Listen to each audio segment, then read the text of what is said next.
ॐ अथ देवी माहात्म्यम्। ॐ अथ देव्याः कवचम्। अस्य श्रीचण्डीकवचस्य ब्रह्मा ऋषिः अनुष्टुप् छन्दः चामुण्डा देवता अङ्गन्यासोक्तमातरो बीजं दिग्बन्धदेवतास्तत्त्वं श्रीजगदम्बा प्रीत्यर्थे सप्तशती पाठाङ्गत्वेन जपे विनियोगः। ॐ नमश्चण्डिकायै। ॐ मार्कण्डेय उवाच यद्गुह्यं परमं लोके सर्वरक्षाकरं नृणां यन्न कस्यचिदाख्यातं तन्मे ब्रूहि पितामह। ब्रह्मोवाच अस्ति गुह्यतमं विप्र सर्वभूतोपकारकं देव्यास्तु कवचं पुण्यं तच्छृणुष्व महामुने। प्रथमं शैलपुत्री च द्वितीयं ब्रह्मचारिणी तृतीयं चन्द्रघण्टेति कूष्माण्डेति चतुर्थकं पञ्चमं स्कन्दमातेति षष्ठं कात्यायनीति च सप्तमं कालरात्रीति महागौरीति चाष्टमं नवमं सिद्धिदात्री च नवदुर्गाः प्रकीर्तिताः। उक्तानि एतानि नामानि ब्रह्मणैव महात्मना अग्निना दह्यमानस्तु शत्रुमध्ये गतोरणे विषमे दुर्गमे चैव भयार्ताः शरणं गताः। न तेषां जायते किञ्चिदशुभं रणसङ्कटे नापदं तस्य पश्यामि शोकदुःखभयं नहि। यैस्तु भक्त्या स्मृता नूनं तेषां वृद्धिः प्रजायते। ये त्वां स्मरन्ति देवेशि रक्षसे तान्न संशयः। प्रेतसंस्थातु चामुण्डा वाराही महिषासना ऐन्द्री गजसमारूढा वैष्णवी गरुडासना माहेश्वरी वृषारूढा कौमारी शिखिवागना लक्ष्मीः पद्मासना देवी पद्महस्ता हरिप्रिया श्वेतरूपधरा देवी ईश्वरी वृषवागना ब्राह्मी हंससमारूढा सर्वाभरणभूषिता इत्येता मातरः सर्वाः सर्वयोगसमन्विताः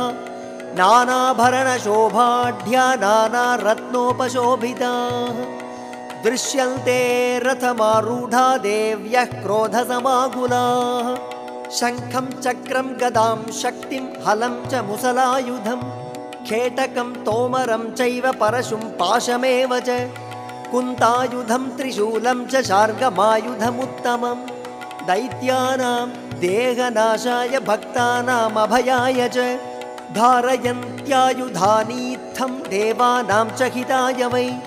नमस्तेऽस्तु महारौद्रे महाघोरवराग्रमे महाबले महोत्साहे महाभयविनाशिनि त्राहि मां देवि दुष्प्रेक्षे शत्रूणां भयवर्धिनि प्राच्यां रक्षतु मामैन्द्री आग्नेयामग्निदेवता दक्षिणे वतु वारागी नैऋत्यां खड्गधारिणी प्रतीच्यां वारुणी रक्षेद्वायव्यां मृगवाहिनी उदीच्यां पातु कौमारी ऐशान्यां शूलधारिणी ऊर्ध्वं ब्रह्माणी मे रक्षेदधस्ताद् वैष्णवी तथा एवं दश दिशो रक्षेत् चामुण्डा शववाहना जया मे चाग्रतः पातु विजया पातु पृष्ठतः अजिता वामपार्श्वे तु दक्षिणे चापराजिता शिखामुद्योतिनी रक्षेदुमामूर्ध्नि व्यवस्थिता मालाधरी ललाटे च भ्रुवौ रक्षेद्यशस्विनी त्रिनेत्रा च भ्रुवोर्मध्ये यमघण्टा च नासिके शङ्खिनी चक्षुषोर्मध्ये श्रोत्रयोर्द्वारवासिनी कपोलौ कालिका रक्षेत् कर्णमूले तु शाङ्करी नासिकायां सुगन्धा च उत्तरोष्ठे च चर्चिका अधरे चामृतकला जिह्वायां च सरस्वती दन्तान् रक्षतु कौमारी कण्ठदेशे तु चण्डिका घण्टिकां चित्रघण्टा च महामाया च तालुके कामाक्षी चिबुकं रक्षेद्वाचं मे सर्वमङ्गला ग्रीवायां भद्रकाली च पृष्ठवंशे धनुर्धरी नीलग्रीवा बहिः कण्ठे ललिकां नलगूबरी स्कन्धयोः खड्गिनी रक्षे बाहू मे वज्रधारिणी हस्तयोर्दण्डिनी रक्षेदम्बिका चाङ्गुलीषु च नखान् शूलेश्वरी रक्षेत् कुक्षौ रक्षेत् कुलेश्वरी स्तनौ रक्षेन्महादेवी मनःशोकविनाशिनी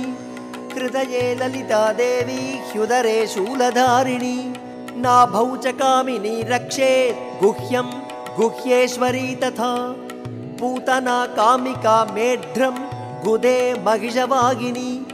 कट्यां भगवती रक्षेत् जानुनी विन्ध्यवासिनी जङ्घे महाबला रक्षेत् सर्वकामप्रदायिनी गुल्फयोर् नारसिंही च पादपृष्ठे तु तैजसी पादाङ्गुलीषु श्रीरक्षेत् पादाधस्तलवासिनी नखान् दंष्ट्राकराळी च केशांश्चैवोर्ध्वकेशिनी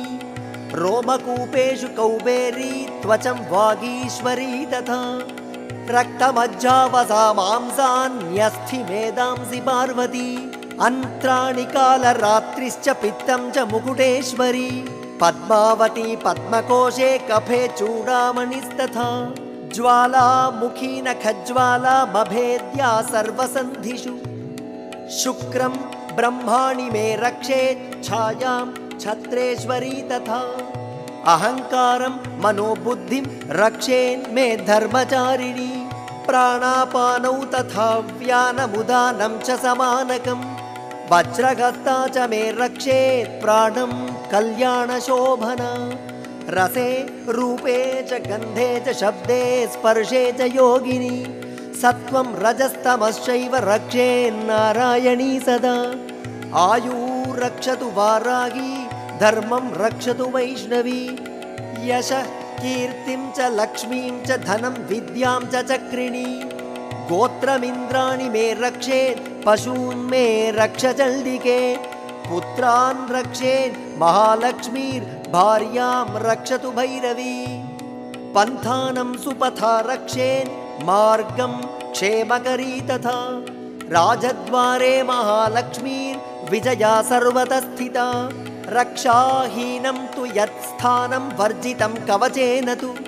तत्सर्वं रक्ष मे देवि जयन्ती पापनाशिनी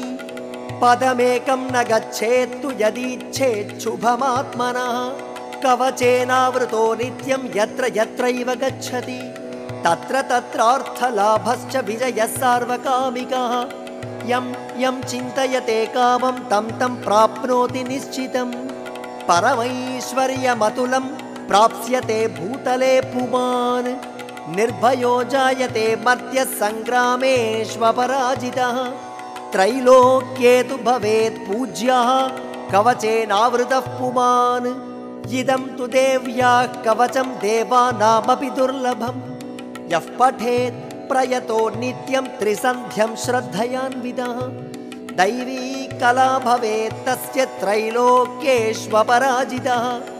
जीवेत् वर्षशतं साग्रमपमृत्युविवर्जितः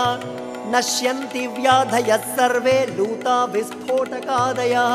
स्थावरं जङ्गमं चैव कृत्रिमं चापि यद्विषम् अभिचाराणि सर्वाणि मन्त्रयन्त्राणि भूतले